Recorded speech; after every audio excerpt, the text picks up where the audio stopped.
Hey everyone, Mortgage Nerd here. So I saw this great real estate video. It was an hour long.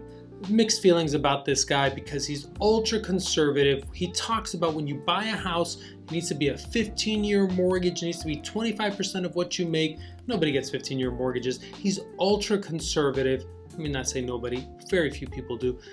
I don't like how ultra conservative he is, but I loved his insight. He was a realtor in the 1980s. And he talks about the rates at 18%. Let's have a listen to what Dave Ramsey says about this housing market compared to the 1980s. Remember, a lot of people compare this inflation to the 70s and 80s. So why not compare the housing market to somebody who was on the ground level front lines in the real estate market at that time? And interest rates do not cause home prices to go up or down. They do not. There's just not a direct relationship there. As a matter of fact, I mean, we go back to the dinosaur ages. You want to pick on me again, but I mean, we'll go back there when the dinosaurs roamed the earth. But I got my real estate license, as I said, in 1978.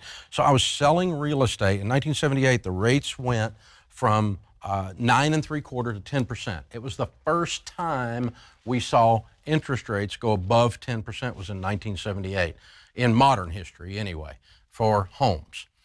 And they, under the Carter administration, they went on all the way up to 18% in 1981. And so I was selling houses as a young guy at 18% interest rate. Let's pause it right there. If you notice on that chart, the rates were about 7.5 in the early 70s. It went up to about 10 at the end of the 70s. And then, so they almost doubled from 10 to 18. Sound familiar? We were close to about 3%, got up to around 6%, have come down to the high 4s. We're hovering up and down in the 5s. Sounds very familiar to me. The interesting thing was we were selling houses, not many of them. The demand was really, really low. The market just slowed way down. A lot of the sellers stepped back and sat on the sidelines and just were going to wait the storm out because they weren't going to try to sell a house to somebody when they're 18% interest rate and they were going to try to get some kind of lowball offer. A few sellers here or there in those days were giving houses away because it's the only way they could get them to move. But overall, we had these high interest rates, and here is house prices, the orange one.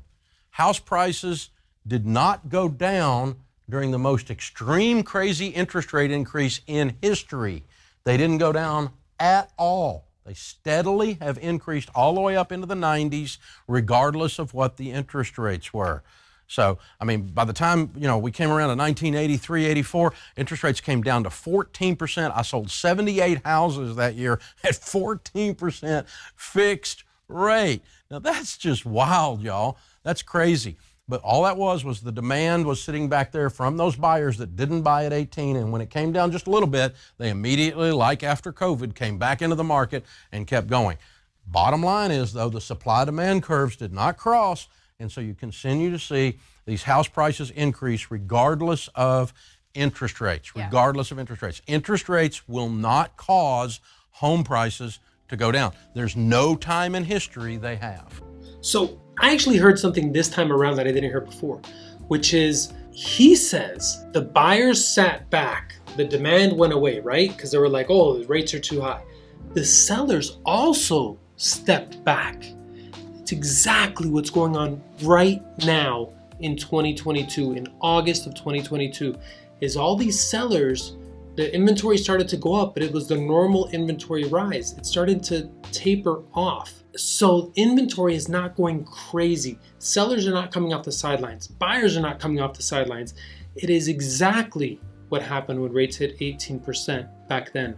In this economy, most sellers have rates in the 2s and 3s. Why are they going to get out of that to get into a higher rate?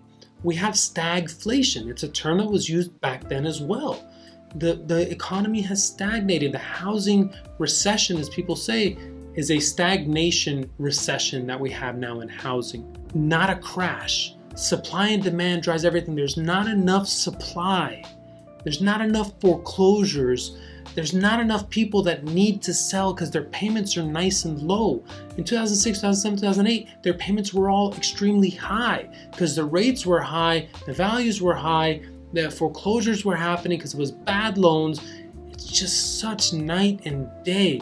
Everybody who talks about that the values are going to crash, they don't look at any of this to understand this was a great explanation that I needed to hear, and many people need to hear, because it's exactly what's going on right now from somebody who was in the trenches back in the 80s when rates hit their highest point of 18. And what happened when they came down to 14?